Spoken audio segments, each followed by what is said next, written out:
Welcome back to Knowledge Hivin, where we believe knowledge is a service and sharing it empowers all of us. I'm your host, Leisa Sims. I'm the CEO of Knowledge Hive. And whether you're a seasoned consultant, a new freelancer, or considering leaving your 9 to 5 behind, this episode is all about helping you align your expertise with the market and what the market actually needs and improving your professional career. Okay, today we're doing a special episode featuring Karen Falcone, founder and chief mentor at I'm Her Story. But before we get started and share this live, well, that's cool. Thanks to Knowledge Hive. Just in case this is the first time that you've joined me, let me do a quick 30-second pitch on what is Knowledge Hive after all. Knowledge Hive is an on-demand marketplace for top-tier professionals that are willing to share what they know with others and basically those that need their expertise. So if you're sharing what you know, you're a hiver. And if you're looking for help, you're a seeker. So speaking of amazing hivers, Karen, welcome to Knowledge Hive. Thank you. Happy to be here. We so appreciate you being here today. This is fun. And again, I think everybody that's been following along on the podcast knows this is the first time that I've done an interview like this. So I'm so excited that you're our first person that's come on to do this with us. So Karen, I just want to share a little bit about you, a backstory. So Karen is the visionary founder and chief mentor of I'm Her Story. And it's a platform to amplify women's choices and empowering them to their own journeys with confidence. With a passion for mentorship and storytelling, Karen helps women turn their personal and professional experience into powerful narratives that inspire growth, resilience, and leadership. Through her work, she champions authentic connection and creates spaces where women can learn and thrive together. Did I get that about right? Yeah, that's exactly right. Perfect. Awesome. So Karen, I've known you for about 4 years personally, and I was so excited when I saw that you decided to launch into this venture once you left your last employer, which I won't name, but we both worked there.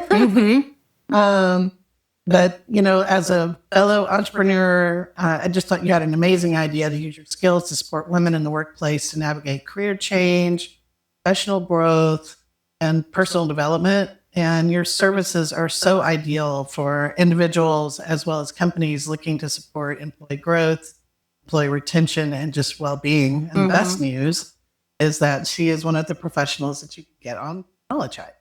So welcome, Karen, again. And so we're thrilled to have I'm Her Story as part of Knowledge Hive. Can you tell me a little bit more about your company's mission? Sure. And, why did you create this platform? Yeah.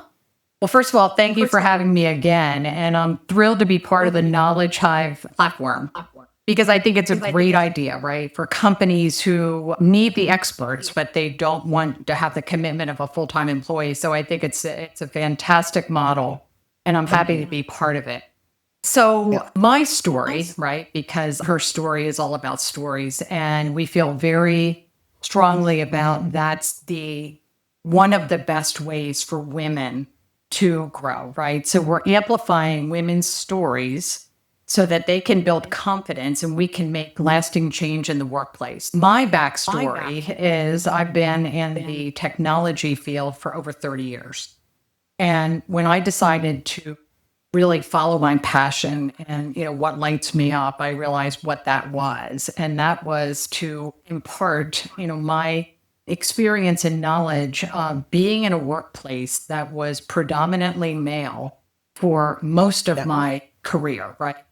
And what that really meant for me and for other women, right? We had to navigate a lot of issues that men don't have to navigate, right? And things like ageism, and unequal pay, and work family support issues, microaggressions in the workplace, all of that. And I had a nice career. I had global teams. I managed Fortune 100 partners, but all throughout that, I was usually the only woman in the room. So I experienced that. And my passion is really to help other women and the next generation of women navigate through these workplace issues based on telling their stories. And the reason why we feel that's very important is because there are a lot of stats up there. You go to meetings and HR talks about, oh my goodness, we have all these stats about women in the workplace, right? Right. And this percentage has changed over this period of time. But it almost is not important to understand all the percentages and the trends and all of that. Because Right. until you hear the actual stories, there's no real impact and people don't understand. So we're a platform to help women tell their stories. And we found that with stories, that's where you see the most impact because people identify with the story. They realize, hey, I'm not the only one who's been involved in this. And oh, wait, this woman who I always looked at as a leader, she's been able to overcome this. And this is how she did it. So that's what we're doing with our company and with our platform. So it's storytelling to teach, basically, if I'm hearing you correctly. So you're and I know I really resonate with this. It's one thing to just kind of sit and read a book or listen to, a podcast as you're driving down the road or whatever. But if I can hear what someone has gone through and it really resonates with me, or I can identify with what they're going through, it feels like I learn more from that. Is that kind of your concept? That's exactly what it is. So I've heard many stories over the past couple of years, and what really ignited my passion about this is that people have come to me in droves. Thank you for doing this. Didn't really know something like this existed. And the amount of men who have responded to me has been amazing, right? Because they see this and they are looking and really hungering for some way to understand, how do I support women in the workplace? I understand they have all these issues, or there's all these issues that are against them, but how do I help empower them? And how do I help support them? And, thank you for what you're doing. And actually sending me women from their workplace to say, I would love you to talk to so-and-so because I think she's going through a tough time. So it really has been catching on like wildfire because it is a little bit of a different way of managing this and of trying to ignite change. Yeah, no, I love that because I know it's her story, but I think that what you just mentioned actually, because I think it feels like a lot of times men struggle with what's the best way. I've got this amazing employee, or in some cases, amazing boss, right? So how do I support? How do I promote? How do I encourage? And men and women just think different. They basically move through life on different paths, and there's more of a nurture for women versus nature, I think. And so it sounds to me like you're able to maybe give some guidance for them on how to actually lift people up within their own organization and or work better with female leadership even. So you mentioned one thing that you worked in a global environment. It feels like you're moving toward a global hub as well for women's leadership. Yeah. Can you tell me a little bit more about what that means? Sure. So a couple of ways that we're getting the word out and supporting women. One is a newsletter, and every couple of weeks they highlight a story in the newsletter, which is a great way to teach and support women. But the global community that we're starting, and actually the first live calls on September 19th at 12 noon Eastern time. What we're doing with we'll put the link in the bottom of the podcast.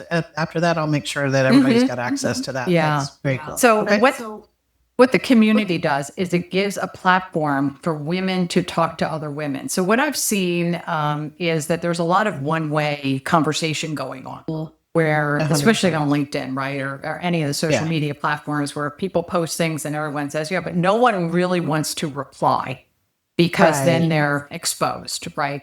So we created the community. So it's a safe space for women to come together, talk about women's issues, get support real time, right? Hear real stories, real time support. And we're also going to have subgroups, right? So we will start having experts come in to talk about specific topics like ageism. We'll have someone come in to talk about that. And people can join that subgroup, right? Or unequal pay or any kind of issue. we have maybe 4 or 5 subgroups. So the community is an exchange and it's a safe space. And we've already had a lot of, great interest in it because of the problem of not being able to talk to anyone. I mean, I had a woman who responded to one of my posts personally to me, a message because she said, I can't make a comment on your post because my boss liked it. So he would see it, right? So there's this whole issue of everybody is looking at everything, and then the community gives you that safe space. Okay. So we're excited about that.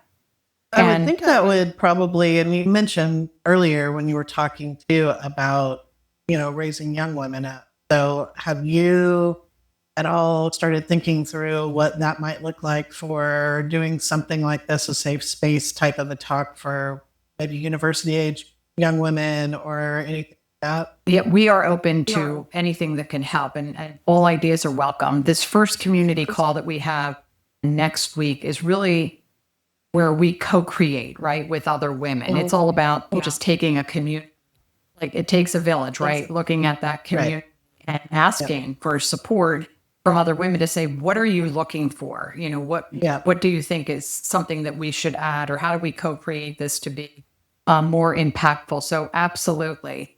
And the other piece of it is individual coaching and mentoring, which we offer. But more importantly, we have coaching and mentoring for organizations to offer as a benefit to their employees.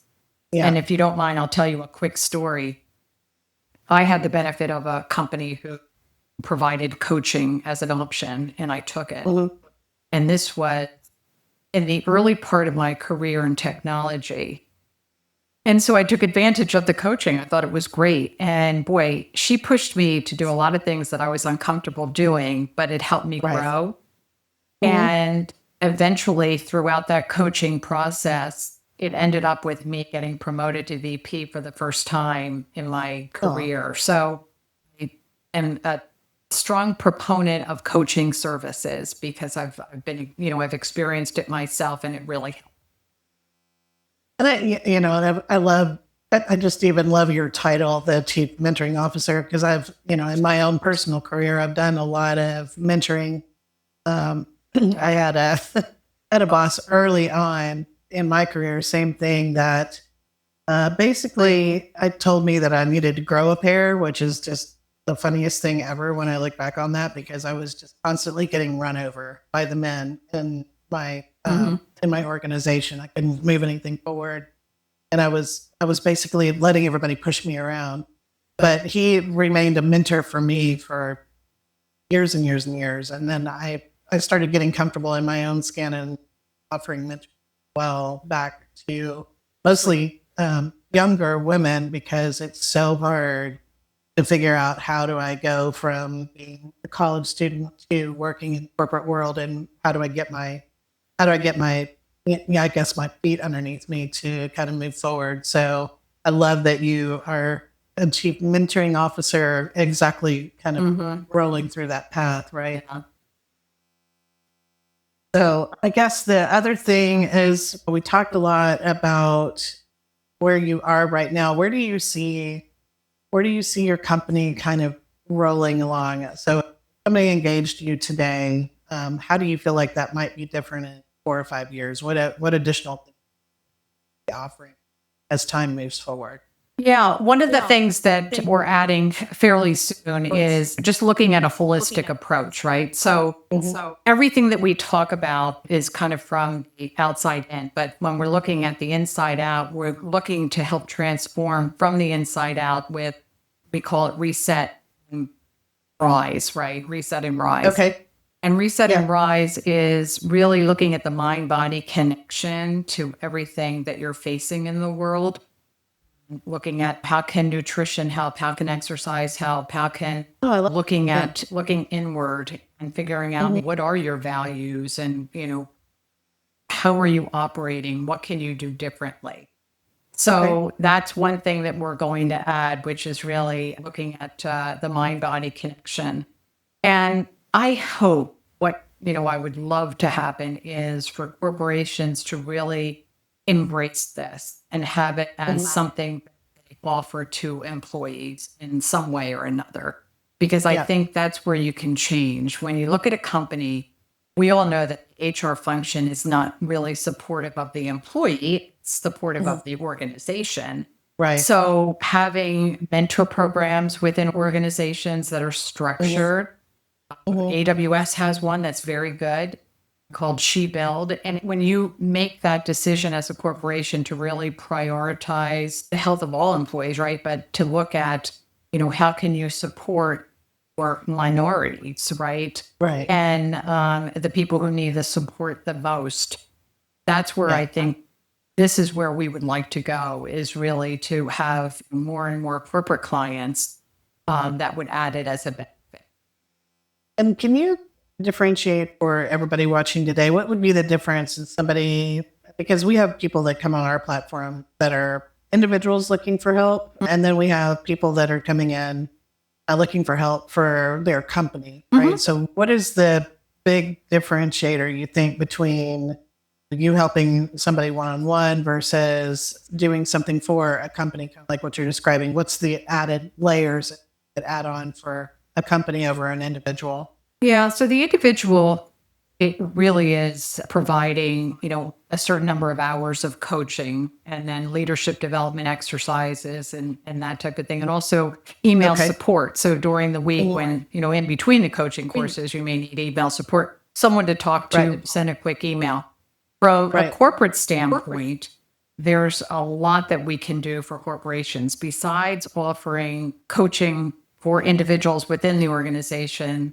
There's leadership development courses, having roundtables for employees around certain issues, more structured than just the kind of the skunk works that would happen in an organization other than that.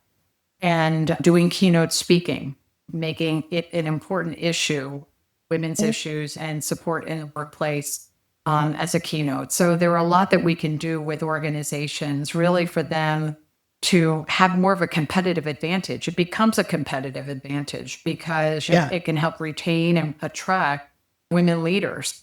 We've seen a lot of studies that have shown, also women that we've talked to, a lot of women leave company when they're disappointed in the way they're treated or they're not treated fairly. They don't stay, they leave. So there's an attrition issue with women leaders because they're not satisfied or something has happened. So this type of service break into can the boys' help. club. Yeah.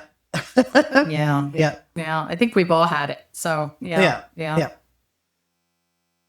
No, I think that's great. And also I love the idea, of just somebody being able to maybe even virtually to maybe book your time to come in and just talk to the organization just in general as a keynote. I love that idea. Just, I would assume that if somebody wanted to come in and hire you to do a keynote, you could be very, very specific about, doing some research, digging into that particular company, or you could make it more high level, right? So Exactly. These are kind of best practices, right? And that's where you would have those discussions and workshop it and figure out what is the, what are you trying to appeal to and what is your outcome, with this keynote. So absolutely. That's fantastic. Okay, and let's see, maybe two more little things here. Sure. So what's your advice to the next generation of women that are coming into the market? Could give maybe a top two things. I would What would your advice be? My top two things, what I see a lot is women playing small and not talking about their accomplishments. So what I would say is speak up, don't let something go by. Don't be afraid to speak up and share your accomplishment with your boss and others. And it's not boasting, right? It's really bringing awareness to your value. So that's super important. And that will help you not play small because you'll start getting into the habit, right, of talking about what you've accomplished. And so that's my advice to the next generation. I love that. And one of the other things I saw that you posted too, don't take on everything for everybody, right? So don't be that person that works 700 hours when the guys are working 10. Yeah. So I love that as well. Well, with that, I'll just tell that one quick explanation of that one. That got a lot of interest, right? Because a lot of people see themselves as doers. And being a doer is not a bad thing. You accomplish a lot, you're an expert, whatever. People come to you, you're the go-to person. But when that becomes a disadvantage is when you're so busy doing and you don't put your head up to be strategic. You lose out on the opportunities that other people are getting because they're constantly looking to see, hey, how do I strategize here? So that was the point of, with the doer could be a career blocker and something to really take into consideration. A lot of people responded with that. I was a doer. I hired doers. I love doers. But No, same for me. And it was actually, I had this conversation with a couple of women, friends of mine, professional women that I work with after I saw that. And it's so true because we have a bad habit of, if we see something not getting done, we'll just go do that because it drives us crazy. And, there's the flip side, the men will just let it fall off the cliff. And, and it's so impossible to kind of rewire your brain to go, that's okay, fall off the cliff. That was really, that hit home for a lot of us. So that was a good post. Thanks. So anything else that you would like to say before we close? This has been amazing. Got anything else that you would like to close with? Yeah. Thanks again, for allowing me to come on. The only thing I'd like to close with is just the community is something that I think is really a benefit to a lot of women, and it's free right now. So, please join it September 19th at 12 noon and, help us co-create. Help us figure out what's the best way to have a community because, it's really for everybody. It's not just for her story, but that's just my parting words. And thanks again for giving me this platform, Leisa. I really appreciate it. Of course. And, thank you so much for being on the podcast today. You are truly an inspiration. Thank you. And, so here's the Knowledge Hivin takeaway for today. Even if you think you're got your career path all figured out, there's always room to learn and grow. Leverage amazing mentors like Karen to assure that your path is actually your best path. Thanks for tuning in to Knowledge Hivin again. Please share this with someone navigating their own career pivot.